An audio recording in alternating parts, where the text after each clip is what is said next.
Terjebak pernikahan dengan CEO oleh Tusya Rima.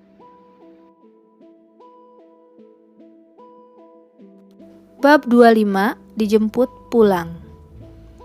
Tiba di tempat parkir rumah sakit, Eliana berpesan kepada sopir yang mengantarnya.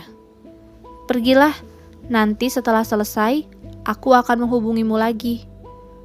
"Baik, Nona."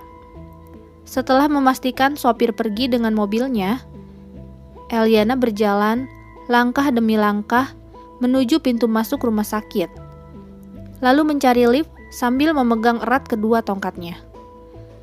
Kakinya masih terasa sakit untuk dipakai berjalan, tapi ia tidak punya pilihan lain selain menahannya. Eliana sudah masuk ke dalam lift. Lift tersebut pun mulai berjalan naik ke lantai paling atas.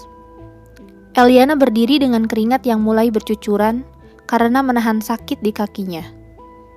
Ia hampir saja kehilangan keseimbangan ketika rasa pegal terasa di kedua tangan.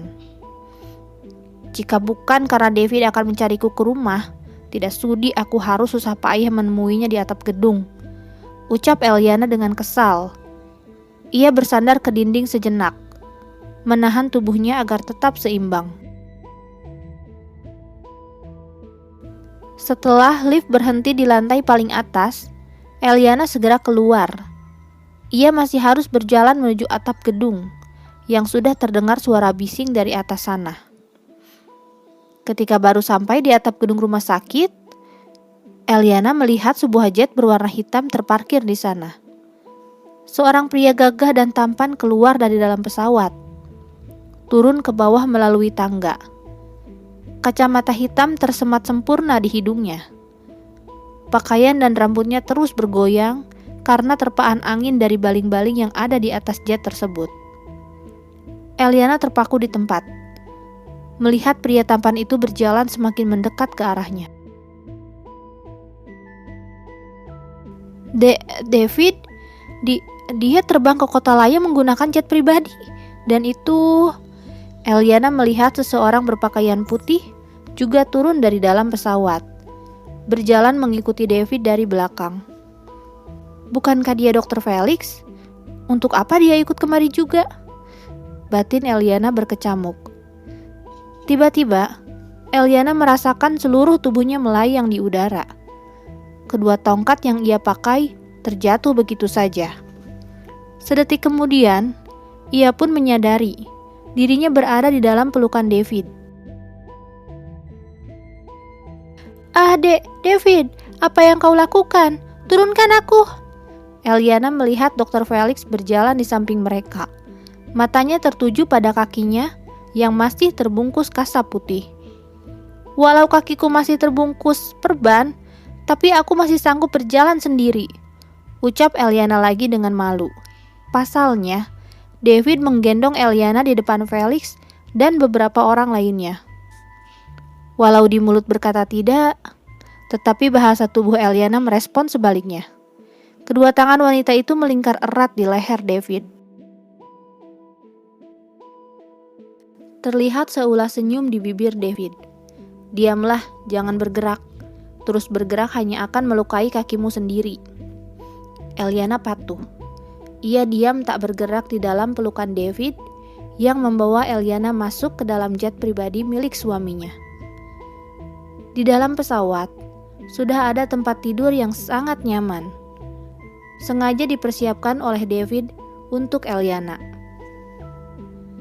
Dengan hati-hati, pria itu membungkukkan badan dan membaringkan wanita itu di sana. "Berbaringlah di sini. Luruskan kakimu, buat posisi senyaman mungkin. Kita akan segera berangkat.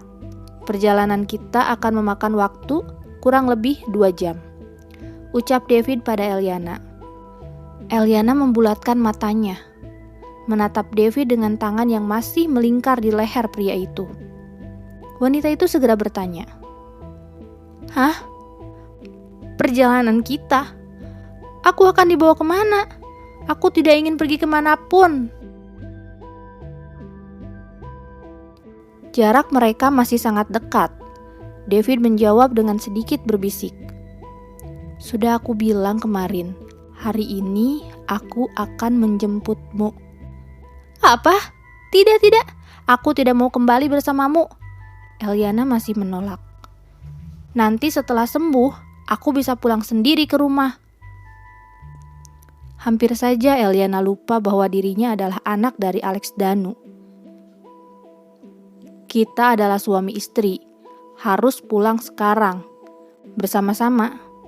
Tidak perlu menunggu nanti setelah kau sembuh, ucap David dengan lembut. Eliana melepas rangkulannya di leher David, memalingkan muka ke sisi lain. Aku sudah bilang, kita akan Kata I belum sempat diucapkan, David sudah menutup mulut Eliana dengan bibirnya. Ia memegang wajah kecil wanita itu dan menariknya sedikit agar mendekat. Pria itu tidak membiarkan Eliana menyelesaikan ucapannya, karena ia tahu apa yang selanjutnya akan Eliana ucapkan.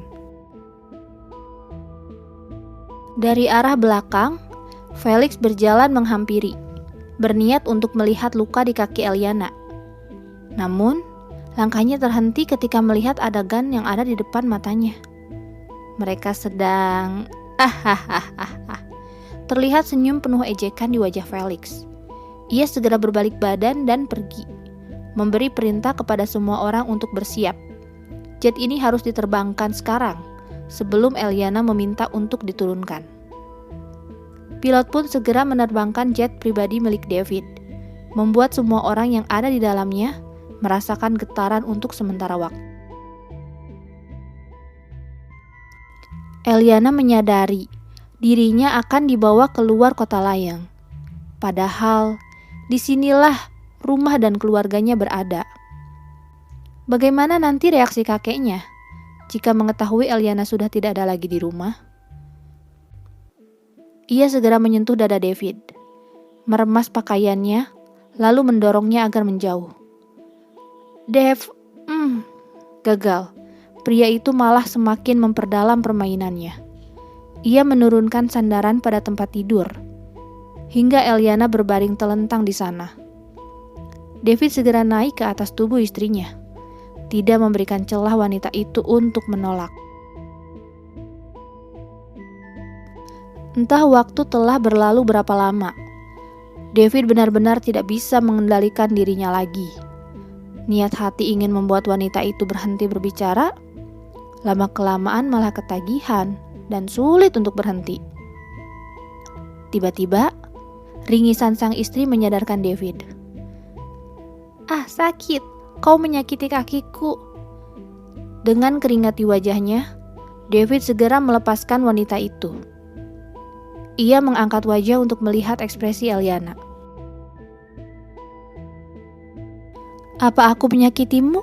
Tanya David cemas. Iya, ucap Eliana, masih sambil meringis. Maaf. David segera turun dari atas tubuh Eliana.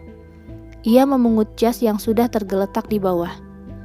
Sebelum berbalik pergi, David mengelus wajah wanitanya sambil berkata, Aku akan meminta Felix untuk memeriksa lukamu. Bersabarlah. Dan David pun pergi. Tiba di kota Paris, mereka segera dijemput oleh asisten Edwin menggunakan mobil. Eliana kembali digendong oleh David demi bisa masuk ke dalam mobil. Di sana, Eliana bertanya, "Di mana tongkatku?" Dirinya terus saja digendong oleh David.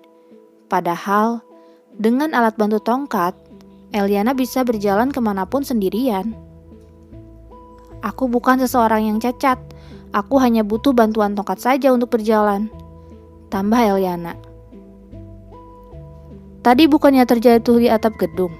Kami tidak membawanya, jawab David pelan. Apa? Eliana menatap David tajam. Itu sama saja dengan kau membuangnya. Kau kan bisa menyuruh orang-orangmu untuk membawakan tongkatku.